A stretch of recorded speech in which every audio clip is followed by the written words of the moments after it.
Basta ako, pag quality ang pinag-uusapan, wala na akong ibang marirecommend. Kung hindi Gym Hardware ang Kukulamber ang concrete products, Balulang brands.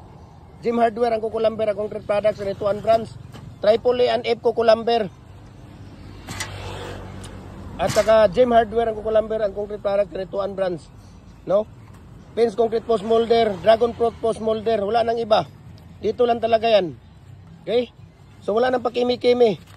Nagde-deliver tayo Luzon, Visayas, Mindanao. Recently sa mga molder natin, bricks molder, hollow blocks molder, decorative molder natin, commercial standard natin mga hollow blocks, KP ng manok, culvert natin, RCPC pipe culvert natin. Ayan kung makikita ninyo.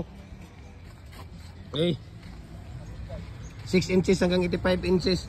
No, we can ship nationwide sa mga molders natin, no. Nagko-customize din tayo as per sa inyong mga pangangailangan. So, i-follow po yung Facebook page namin, personal account natin, Felix Tan Pagikan Jr., ang ating Instagram, Felix_Pagikan 2000, ang ating YouTube channel, Gym Hardware Kukulamber Concrete Products. Ayan, para updated po kayo sa ating mga video, no? Simple amazing lang ang paglagay natin ng ating mga tawag dito, ating mga matting art. Ayan, tingnan ninyo kung paano namin ilalagay yung matting art. Okay dong, lagay ka na matting art. Ayan.